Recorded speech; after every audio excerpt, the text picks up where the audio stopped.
Atong Ang. Ito na. Ano nga ba yung issue ni Chavit at ni Atong Ang? Sabi dito mga kababayan ni Chavit, kung hindi mabibili ni Atong Ang mga witness, talagang makukonvict si Atong Ang. Ito, Chavit, according dito sa Abante, anong tawag dito? Una sa balita. DWER 1494 Abante Radio. Ayan. Sabi dito, mga kababayan, Chavit kumanta sa mga missing sa bungero. Atong tagilid, Gretchen lulusot sa kaso. Bakit nga ba?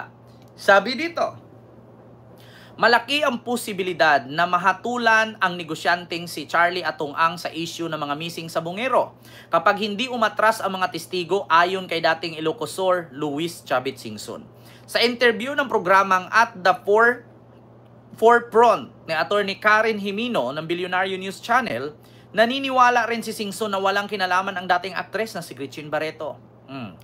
Although nakikita naman sila na magkasama palagi sa sabong, but I don't think nakasama naman sa mga nangyayari si Gretchen. Wika ni Singson, I believe in the investor lang si Gretchen. Sana Ang at Barreto ay ituturo ng testigo si Julie Dondon Patidungan alias Totoy na may kinalaman sa pagkawala ng mga sabungero. Sinabi ng testigo na ang mga sabungero ay inilibing sa taalik habang ang ay isinusunog, no? At ibinaon sa lupa.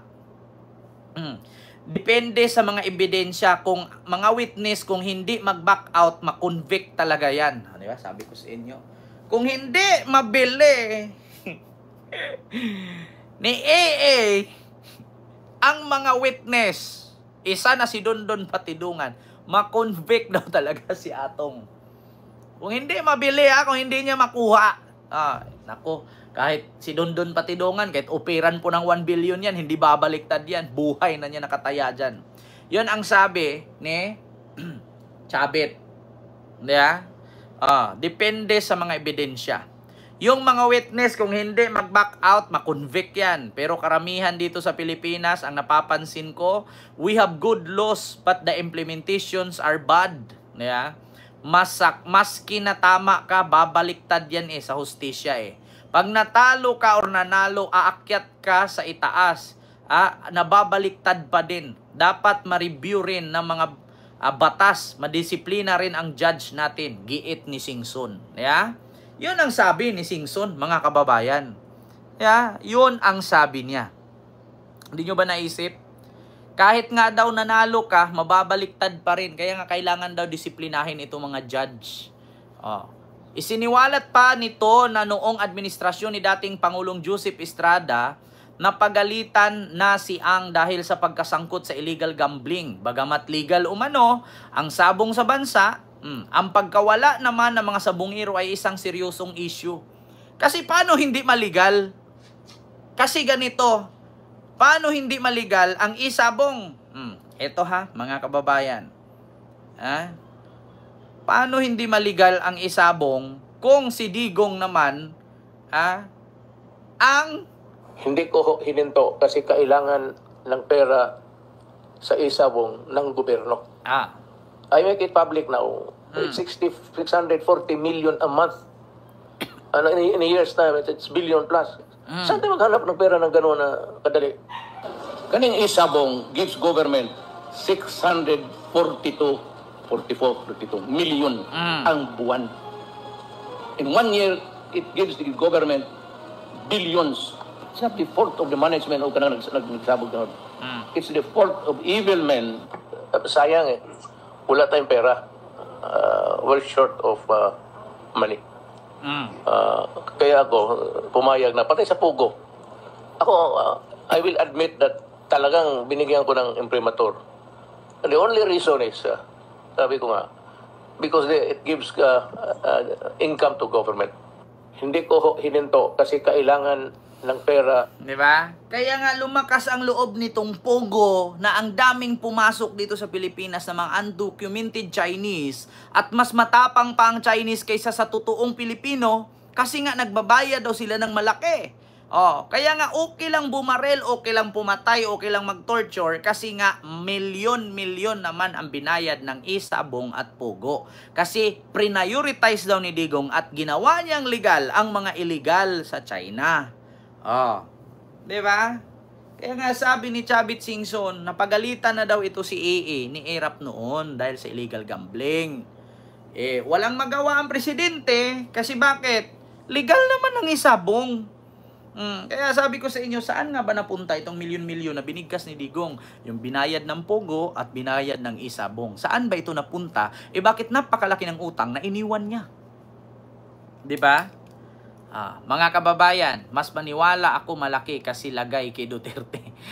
So kahit illegal na, okay na basta pera ang usapan. Yes, Tita Sepsi, ganyan ang administrasyong Marcos. Okay lang pumatay, okay lang magbaon doon sa Taal Lake, okay lang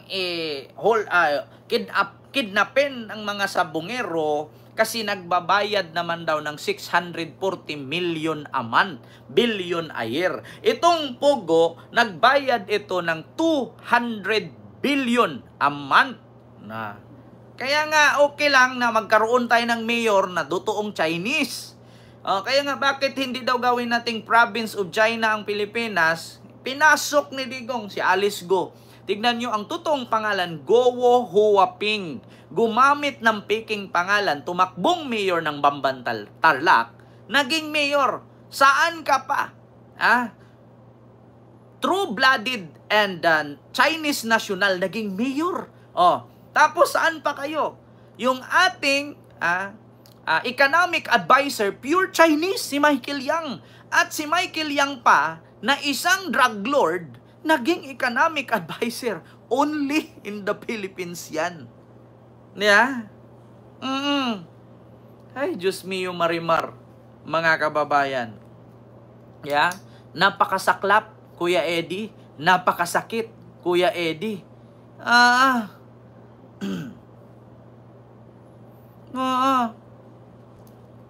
Yung Pogo, nagbayad sa pagkur, ang pera diretso sa pagkur yan. Because it give us 2 billion a month.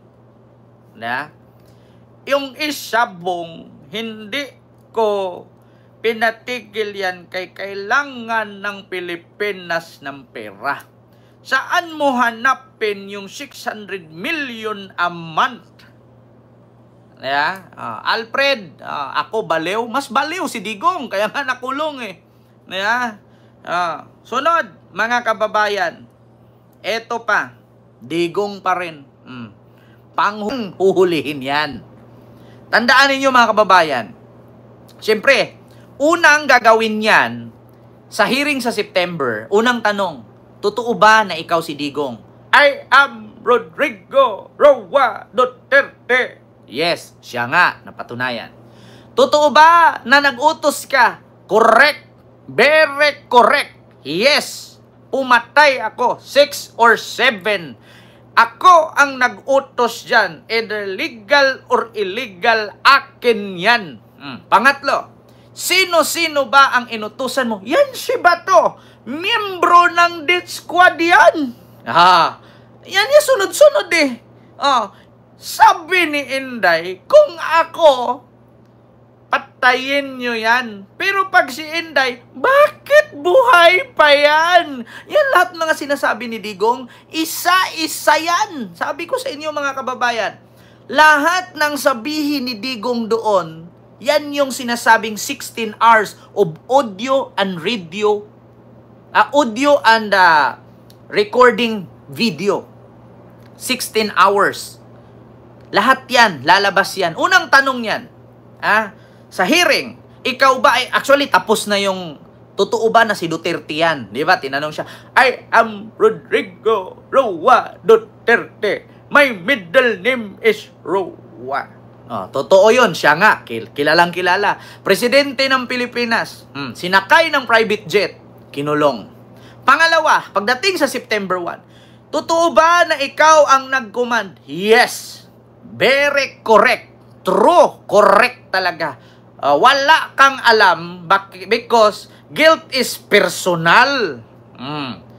Totoo ba na pumatay ka? Yes. 6 or 7. Totoo ba na inutos mo na kumbinsihin ang mga adik na manlaban para may rason kayong patayin? Yes. Either legal or illegal, akin yan. Di ba? Sinabi lahat ni Digong yan. Pangalawa, sino ang inutusan mo? Yan si Bato. Miyembro ng death squad yan. Ito, ipakita ko sa inyo ha. Sabi ko sa inyo, si Bato ang sunod na hulihin dyan. Ito ha. Mga kababayan, ay Diyos mio Marimar. Ito na. Bato, membro ng death squad. Alam nyo, sa totoo lang mga kababayan, hindi nyo may tanggi yan. Fix man, mamatay man ako. Hindi ako membro ng double death squad. Yung isang senador, yan ang nakaupo dyan, si Senador De La Rosa. Death squad rin yan. Ano? Fix man, mamatay man ako. Hindi ako membro ng double death squad. Yung isang senador, yan ang nakaupo dyan, si Senador De La Rosa. Death squad rin yan. Tapos sasabihin ninyo, hindi si Bato kasali. Yan ang tunay. Lahat ng sinasabi ni Digong dyan. Ito pa, mga kababayan. Ito pa. Ay, nako. Ito hindi nyo may tanggi to, mga kababayan. Sandamakmak ang mga inamin ni dating Pangulong Duterte sa pagdinig ng Quadcom. Inamin niyang may mga pinatay siya at meron daw talagang reward system sa drug war. Nagbabalik si Marian Enriquez. Diba, Tita Sepsi? Sa bibig mismo ni dating Pangulong Rodrigo Duterte nang galing, may mga pinatay siya noong mayor pa lang siya ng Davao City. Marami. Mga 6 o 7. In one drug den doon sa Davao City. 4 na Chinese. Pinatay ko talaga. Sabihin ninyo ngayon pagdating sa hearing sa September, hindi totoo yan. Lahat ng bibig kasi ni Digong dyan, kung ano man ang sinabi niya doon sa Senado o sa Kongreso, lahat yan ilalabas, ipapasa nila yan. Almost 16 hours audio and video footage ng mga sinabi ni Digong. Lahat yan lalabas doon. Itatanggi pa niya na hindi siya yan. So, ibig sabihin, magkaiba ang mukha niya ngayon kaysa sa nagsasalita siya sa Senado, sa Kongreso. Continue. Ang problema, may tinamaan na 2 civilian. Yung nagluluto. Sinadya ko talagang patpatayin. Sinadya ko talagang patayin. Putang ina. Yun lang, mga kababayan. Wala na ako ibang sabihin. Kasi actually, mga kababayan. So, yon. Sunod, mga kababayan. Ito na. Dito tayo kay Chabit at kay Atong Ang. Sabi ko sa inyo, mga kababayan, bahala na lang kayo mag-isip. Memorize ko yan. Sa tagal-tagal kung kinontent yan, araw-araw, halos hindi ko ma-memorize. Kahit pa mag-circo balintong, kahit makapikit ako dyan, alam ko yung mga sinasabi ni Digong Sabi ko sa inyo, susunod-sunod na yan. Antayin ninyo, pagkatapos ng first trial ni Digong sa September, kapag hindi niya na ipanalo yan, lahat ng mga question doon, pag hindi niya na ipanalo, sunod-sunod nang arestuhin yan. Si Bato, si Bongo, si Albayalde, si Danao, si Sara, siyam na redacted. Ito tandaan ninyo. 9. Ito bago natin anuhin. Ito, 9. Redacted. ICC. Warrant. Ito, bago natin i-shift dyan kay Bakit? President Duterte has withdrawn. Sa usapin pa rin. Una, ang sinabi... Hoy mga unggoy, wala akong pakialam sa inyo. Kulungin man ninyo ako, gawain ko. Everything, lahat gawain ko para sa bayan ko. Gawin mo para sa bayan ko. Putang ina, yumaman ka. Yung bayan mo naghirap.